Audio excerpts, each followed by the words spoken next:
Jangan lupa like and subrek ya guys. Selamat mendengarkan. Xiaoyan perlahan masuk ke kota. Dia melewati jalan yang memiliki arus manusia yang bergolak.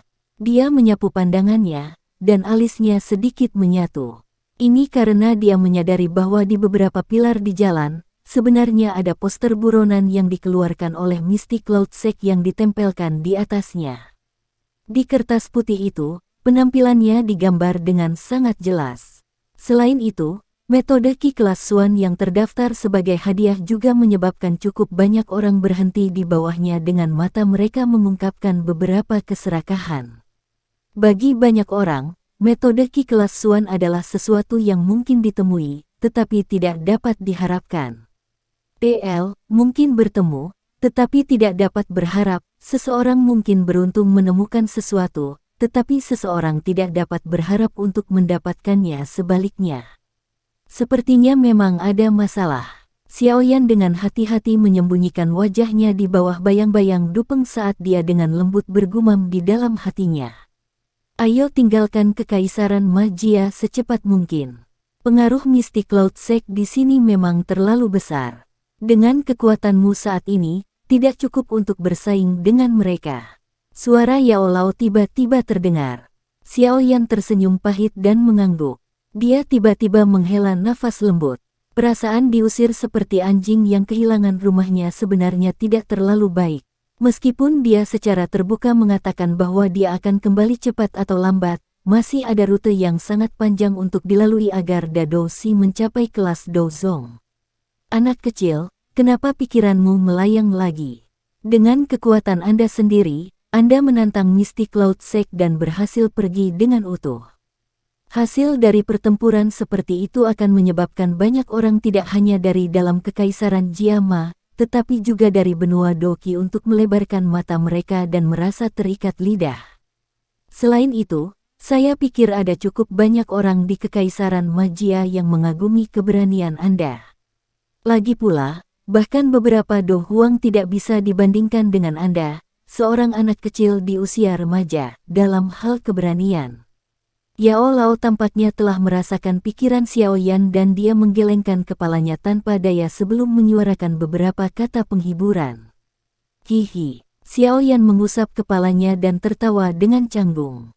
Setelah mendengar suara Yao Lao yang agak lama, Xiaoyan tiba-tiba teringat akan rencana sebelumnya ketika dia mengajarinya metode Qi, Flame Mantra, yang misterius. Dia tidak bisa menahan tawa pelan di dalam hatinya. Guru, saya ingat bahwa Anda sepertinya pernah mengatakan saat itu bahwa selama saya bekerja keras untuk mengumpulkan api surgawi, saya akan dapat membantu Anda memperbaiki tubuh yang sempurna untuk dipegang. Semangatmu. Bisakah itu dianggap sebagai bentuk kelahiran kembali? Petik 2. Ketika Xiaoyan mengucapkan kalimat tentang memurnikan tubuh, dia bisa dengan jelas merasakan bahwa roh Yao Lao tiba-tiba bergetar hebat. Dia segera sedikit tertegun. Sejak dia mengenal Yao Lao, gurunya yang misterius ini tampak selalu tetap tenang dan ramah. Ini adalah pertama kalinya Xiaoyan merasakan sesuatu yang mirip dengan fluktuasi roh ini. Sepertinya guru sangat memperhatikan masalah ini. Xiaoyan berkedip dan tiba-tiba merasakan rasa malu yang tidak bisa dijelaskan.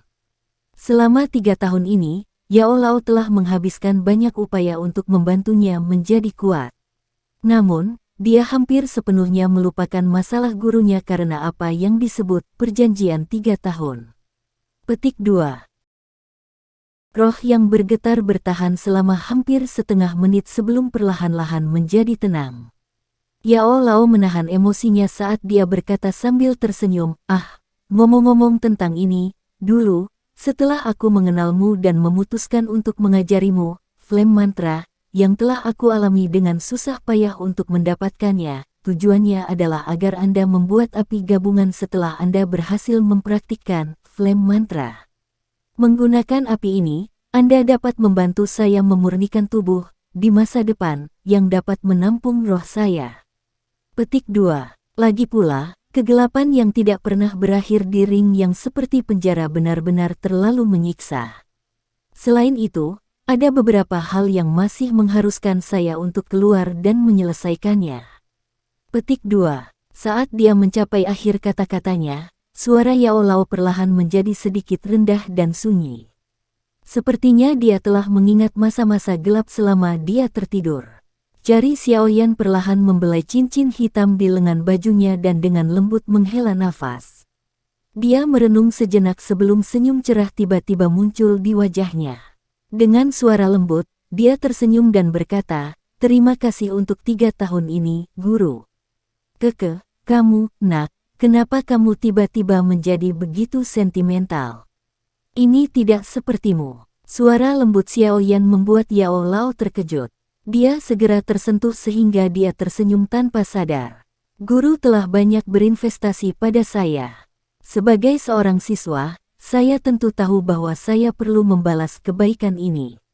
Suara Xiaoyan agak serak saat dia tertawa pelan. "Yakinlah, Guru, saya akan mengingat dengan kuat masalah kebangkitan Anda di dalam hati saya di masa depan.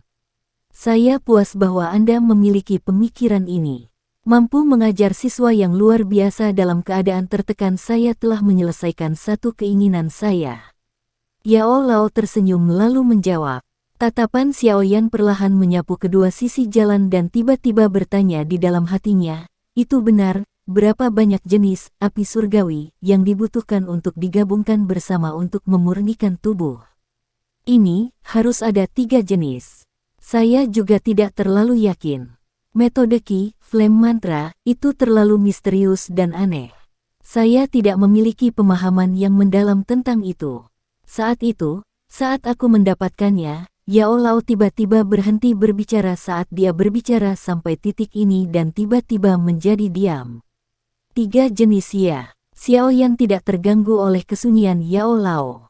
Dia sedikit mengernyit dan menyuarakan pikirannya. "Sekarang saya memiliki kendali atas api inti teratai hijau, dan saya dapat menggunakan api dingin tulang dengan kerja sama Guru. Bukan berarti jika saya mengumpulkan yang lain jenis api surgawi, saya harus bisa mencoba membantu Anda memperbaiki tubuh."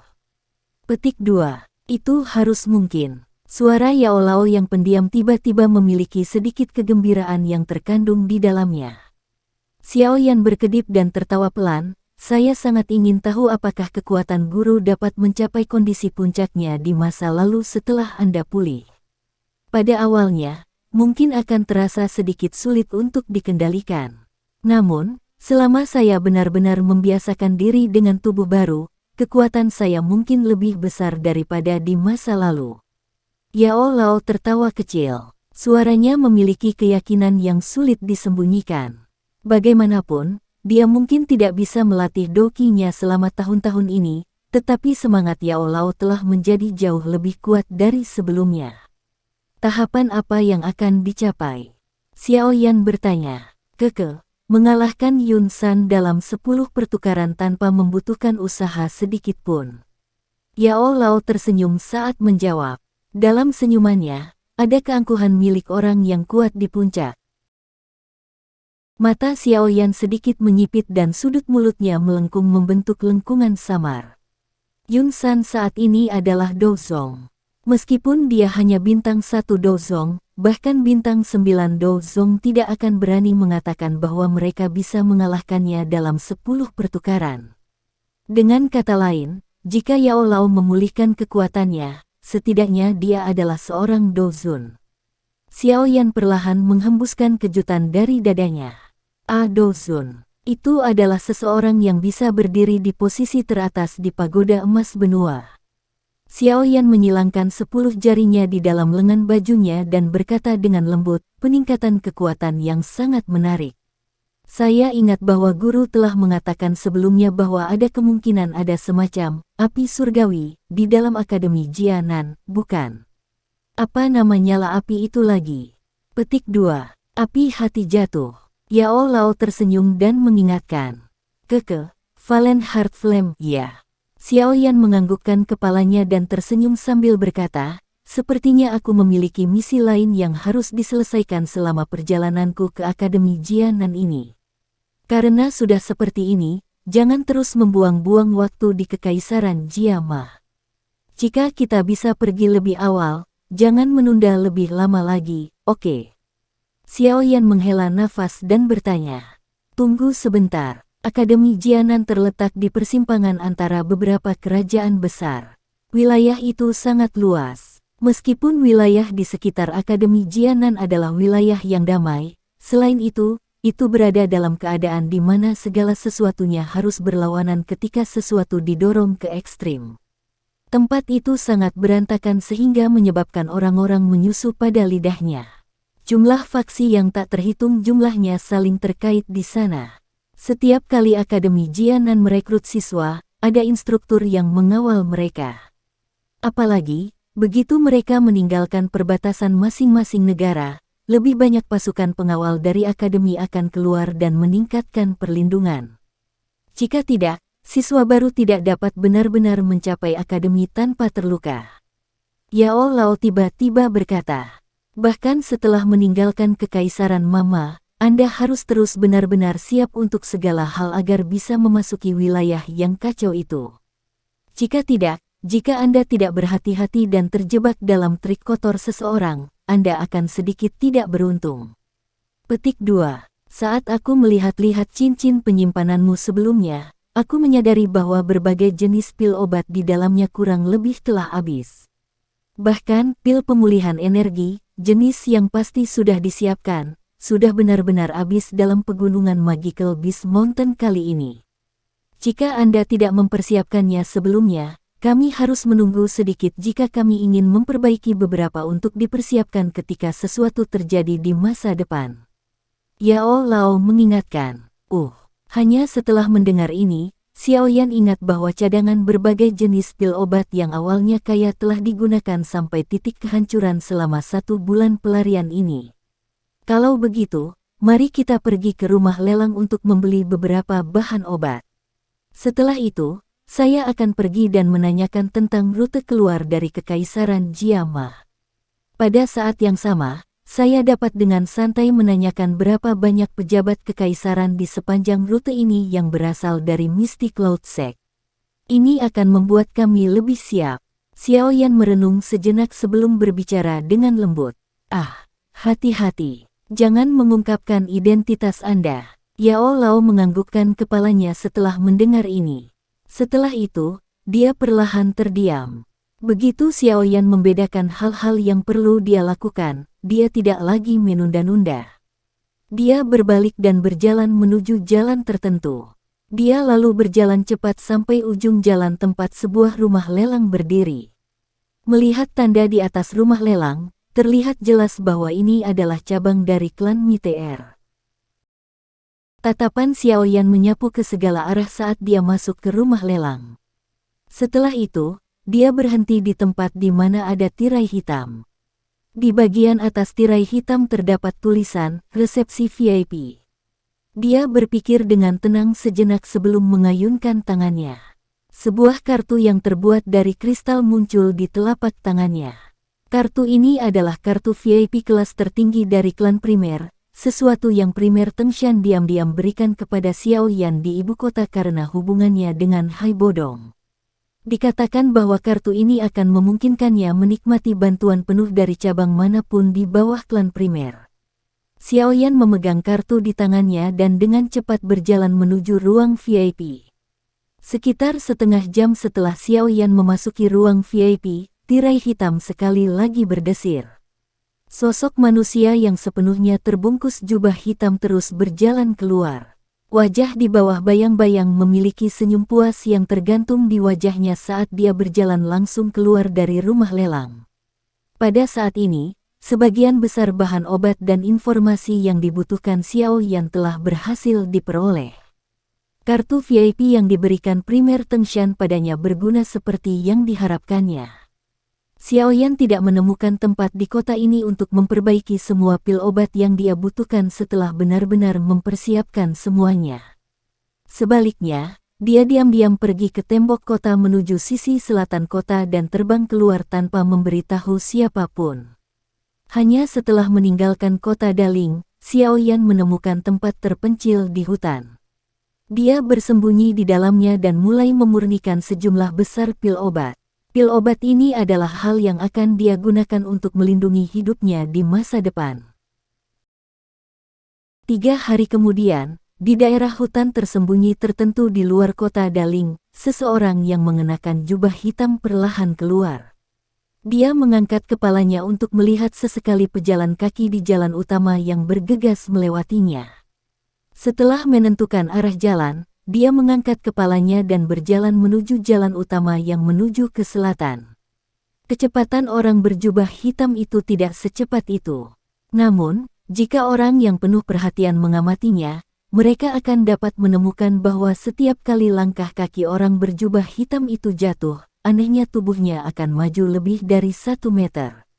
Adegan itu mirip dengan teleportasi skala kecil yang terjadi, tampak sangat aneh.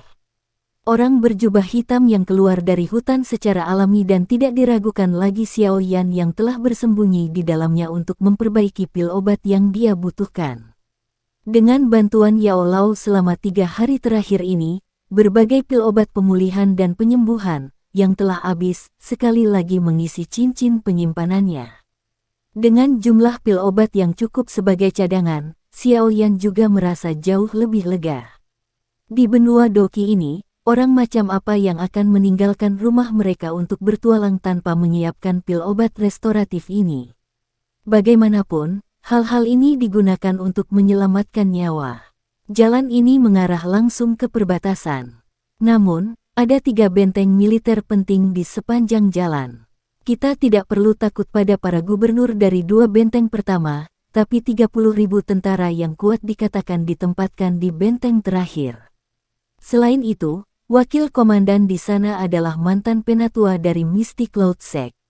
Dari apa yang dikatakan orang-orang di rumah lelang primer, tampaknya dia dipanggil Meng Li.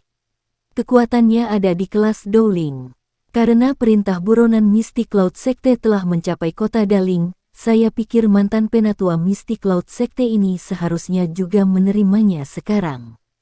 Xiao Yan dengan lembut berjalan dengan kecepatan yang tidak cepat atau lambat, sementara tubuhnya anehnya berkedip di jalan utama. Dalam hatinya, bagaimanapun, dia berulang kali menghitung bagaimana berhasil meninggalkan kekaisaran Jiama. Saat ini, sulit bagiku untuk bergerak 1 inci pun di dalam kekaisaran Jiama. Saya khawatir Yun San akan menebak bahwa saya akan melarikan diri dari kekaisaran.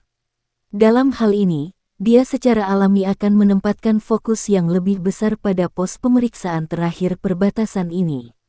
Mungkin saja Meng Li sudah lama menerima pesan khusus Yun San.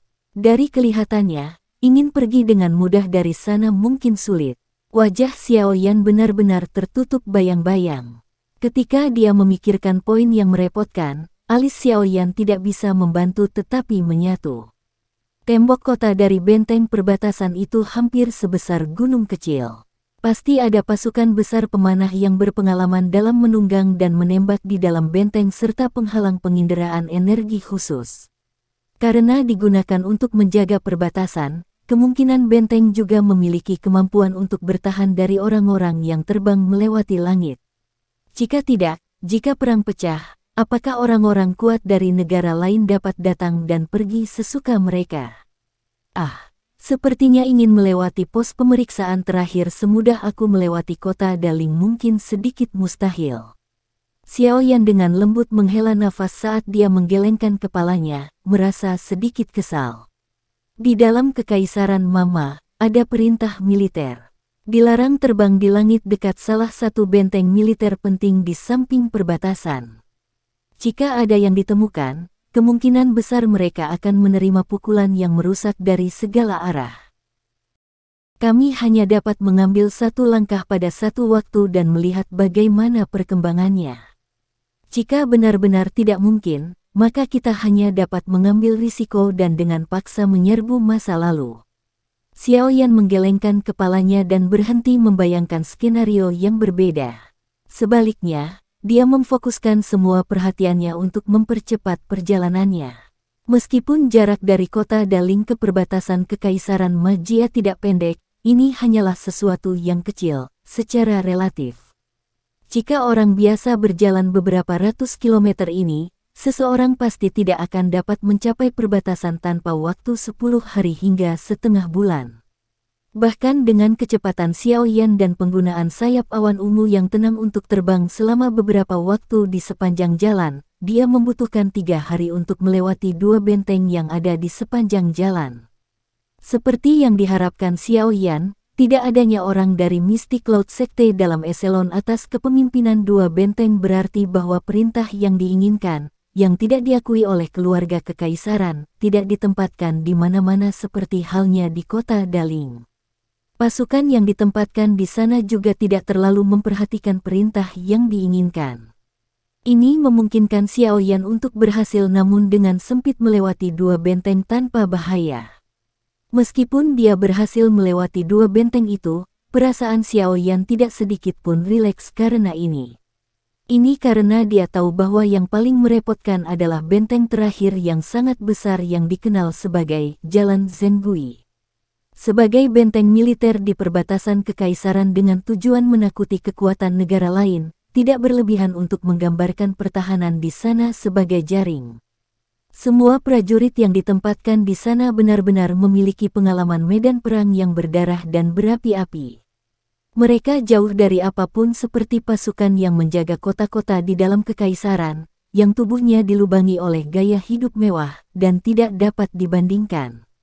Benteng ini adalah garis pertahanan terakhir yang akan mencoba menghalangi Xiao Yan meninggalkan kekaisaran Jiama. Hanya jika Xiao Yan dapat keluar dari tempat ini, dia akan benar-benar menjadi seperti naga yang berkerumun ke laut terbuka atau elang yang melayang di langit. Tidak akan ada lagi yang mengikatnya. Oleh karena itu, kali ini, sangat penting untuk melewati jalur ini. 2 hari setelah melewati benteng kedua, benteng yang sangat besar itu, yang seperti binatang prasejarah, raksasa yang berdiri di perbatasan kekaisaran Jiama, akhirnya muncul di garis pandang Xiao Yan. Xiao Yan berdiri di atas lereng gunung dan menatap tembok kota besar yang hampir tak berujung. Dia sekali lagi merasakan suara bor teratur yang samar-samar dipancarkan dari tembok kota dan tidak bisa menahan dengan lembut menghembuskan nafas udara. Kekuatan puluhan ribu tentara bergabung dan kekuatan ganas yang dibebankan ke langit kemungkinan tidak akan pucat dibandingkan dengan formasi gabungan dari Mystic Cloud Sect. Kebebasan naga yang kembali ke lautan luas ada di sisi lain tembok kota ini. Namun, Xiao Yan sedikit babak belur. Benteng besar ini seperti harimau ganas yang berbaring di jalannya, menghalangi jalan terakhirnya. Terbang dengan paksa bukanlah metode yang dapat diandalkan. Melihatnya, saya hanya bisa mencoba dan melihat apakah saya bisa menyelinap melalui kerumunan. Tatapan Xiao Yan menyapu jalan di bawah tempat sekelompok orang dengan kereta kuda itu datang dan pergi. Dia ragu-ragu sejenak, melangkah mundur perlahan dan akhirnya menghilang ke lautan manusia. Di jalan tanah kuning, sekelompok besar yang berjumlah hampir 100 orang sedang berbaris dengan kecepatan tinggi menuju benteng besar di tepi pandangan mereka. Sepanjang jalan, mereka membawa kutukan yang dibebankan ke langit. Dari pakaian terpadu yang dikenakan oleh kelompok orang ini, nampaknya mereka milik perusahaan tentara bayaran. Memiliki 100 orang di perusahaan tentara bayaran berarti itu bisa dianggap menengah di dalam kekaisaran Jiama. Karena Zengui pas dekat dengan perbatasan, suasana kacau di sini sangat disukai oleh perusahaan tentara bayaran tertentu. Mereka tidak suka mengambil rute aman untuk berburu magical beast dan mendapatkan uang. Sebaliknya, mereka senang menjadi perusahaan tentara bayaran perang legendaris. Dengan kata lain, itu untuk membantu pihak tertentu dalam perang dan menuai imbalan besar atas bantuan mereka darinya. Meskipun hadiah semacam ini sangat luar biasa, tingkat bahayanya juga sangat tinggi. Bagaimanapun, di medan perang penggiling daging semacam itu, beberapa ratus pasukan terbunuh jika mereka tidak waspada bukanlah sesuatu yang unik. Jika seseorang berjalan beberapa ratus kilometer ke timur benteng dan melewati beberapa negara atau suku kecil, seseorang akan dapat memasuki wilayah khusus yang terkenal di seluruh benua sebagai wilayah sudut hitam. Di sini, karena geografi yang khusus, itu hampir menjadi wilayah paling kacau di seluruh benua. Orang kuat yang tak terhitung jumlahnya dari semua negara akan melarikan diri ke sana dan membangun aturan paling barbar. Selain itu, selain manusia, ada banyak ras lain di wilayah ini. Bisa disebut benua miniatur dengan keragamannya. Tidak ada hukum yang mengikat siapapun di dalam wilayah sudut hitam. Ada satu aturan, hukum rimba. Dengan kata lain, itu berarti yang lemah adalah mangsa bagi yang kuat untuk dikonsumsi. Yang lemah tidak punya hak di tempat seperti itu. Ini adalah wilayah yang sangat sederhana.